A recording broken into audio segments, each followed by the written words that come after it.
நிறைவாழ்வு AG சபை வழங்கும் morning மன்னாவிற்கு உங்களை அன்போடு வரவேற்கிறோம். கர்த்தருடைய பரிசுத்த நாமம் மகிமைப்படுவதாக. இந்த நாளிலே ஆண்டவர் உங்களை சந்திப்பதில் நம்ம எனக்கு கொடுத்த நல்ல கிருபைகளுக்காக நன்றி செலுத்துகிறேன். எனக்கு அன்பான தொழில் பிள்ளைகளே, இன்னைக்கு ரொம்ப ஹாப்பியா இருக்க போறீங்க. ஆண்டவர் உங்களுக்கு இன்னைக்கு என்ன பேசுறா தெரியுமா? நான் வாசிக்கிறேன் பாருங்க. சங்கீதங்கள் புஸ்தகம் 4ஆம் அதிகாரம் 7வது வசனத்துடைய கடைசி பகுதி இப்படியாக சொல்லுகிறது, அதிக சந்தோஷத்தை என் இருதயத்தில் தந்தீர்.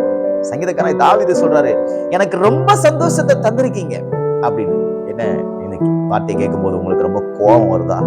எனக்கு அதிக பிரச்சனை தான் இருக்குது, அதிக கண்ணீர் தான் இருக்குது, அநேக பாடுகளை தான் அனுபவிச்சுட்டு இருக்கிறேன். நீங்க என்னன்னா அதிக சந்தோஷத்தை எனக்கு தந்தீர், நான் எப்படி சொல்ல முடியும்? நான் எப்படி பொய் சொல்ல முடியும்?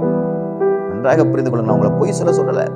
வேத வசனத்தை நான் விசுவாசிக்க சொல்றேன். நீங்க விசுவாசிக்கும் பொழுது உங்க துக்கங்கள் எவ்வளவு பெருசா இருந்தாலும், உங்க பிரச்சனை எவ்வளவு பெருசா இருந்தாலும், உங்க கண்ணீர் எவ்வளவு பெருசா இருந்தாலும் அதை அதிக சந்தோஷமாய் மாற்ற அவர் போதுமானவர். சங்கீதக்காரன் தாவீது சொல்றாரு, இந்த உலகத்துக்குரிய சந்தோஷம் கிடையாது கர்த்தர் எனக்கு தந்தது. தானியம், திராட்சை ரசம், ஆடு மாடு எல்லாம் எனக்கு பெருகி இருக்குது அப்படின்னு சொல்லி உலக மனுஷன் என்ன செய்வான்னா ரொம்ப சந்தோஷமா இருப்பான். எனக்கு கார் இருக்கு, பங்களா இருக்குது, வீடு இருக்குது, எனக்கு உறவு இருக்குது, பணம் இருக்குது, செல்வம் இருக்குது, பதவி இருக்குது, படிப்பு இருக்குது, எனக்கு அந்தஸ்து இருக்குன்னு சொல்லி அதை குறிச்சு அவன் சந்தோஷப்படுவான், மேட்டுமையா நடப்பான். என்ன யாரும் எதுவும் செய்ய முடியாது, யாரும் பேச முடியாதுன்னு சொல்லி அப்படிப்பட்ட சந்தோஷத்தை நான் உங்களுக்கு தர்றதா இல்ல. அதை காட்டிலும் அவைகள் இருந்தால் அவன் எவ்வளவு சந்தோஷமாக இருப்பானோ அதை காட்டிலும் ஒரு மேன்மையான சந்தோஷத்தை இந்த நாளிலே கர்த்தர் உங்களுக்கு தருவார். விசுவாசிக்கிறீங்களா? கர்த்தர் நிச்சயமா தருவார். அது எப்படியா? எதுவுமே வீட்டுல இல்லைன்னா எப்படி சந்தோஷம் இருக்கும்? அதுதான் தேவன் கொடுக்கிற சந்தோஷம். எல்லாம் இருந்தால் அவன் எவ்வளவு சந்தோஷமா இருப்பானோ அப்படிப்பட்ட ஒரு சந்தோஷத்தை உங்க இருதயத்துக்குள்ள வைப்பார். எதுவுமே இல்லாதது போல இருக்கலாம், ஆனா சந்தோஷம் இல்லாமல் இருக்காது. ஏனென்றால் இது ரட்சிப்பின் சந்தோஷம், இது தேவனிடத்துல வந்த சந்தோஷம். ரொம்ப குழப்பத்தோடு இருக்கீங்களா? எல்லாம் தலைக்கு மேல போயிடுச்சுன்னு கர்த்தர் எல்லாவற்றையும் இன்றைக்கு மாற்றி போட்டு உங்களுக்கு அற்புதங்களை நிச்சயமாய் செய்வார். பயப்படாதீங்க, உங்க சஞ்சலங்களுக்கு நீங்கும். எல்லாம் இருந்தாதான் சந்தோஷம் அப்படின்ற மனநிலைமையை கர்த்தர் மாற்றி இன்றைக்கு இல்லை என்றாலும் கர்த்தர் ஏன் கூட இருக்கிறாரே, எது இருந்தானே எது இல்லைனானே அவர் ஏன் கூட இருக்கிறாரே அப்படிங்கிற ஒரு பெரிய சந்தோஷத்தை தருவார். புரிந்து கொள்ளுங்கள், தேவன் உங்களுக்கு சந்தோஷத்தை தாரார்னா உங்களை ஏமாற்றுகிறவர் அல்ல. உங்க இருதயம் எதை கொடுத்தா சந்தோஷமா இருக்குமோ அதை இன்றைக்கு தருவார்.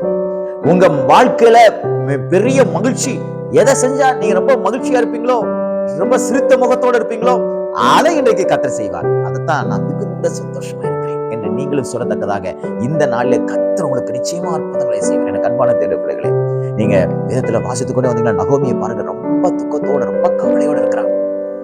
மகனை 2 பேரும் இழந்துட்டா, மருமக ஒரே ஒருத்தி தான் வரா, ரூத் கூட வரா. ஆனா கர்த்தர் சொல்றாரு, அவளுடைய கசப்பான வாழ்க்கை அந்த அதிகாரம் முடியறதுக்குள்ள சொல்லப்பட்டிருக்கிறது, அவள் இழந்த பிள்ளை பாக்கியத்தை அவ மடியில வச்சு கொஞ்சிற அளவுக்கு ரூத் ஒரு பிள்ளையை கொடுத்துட்டான்.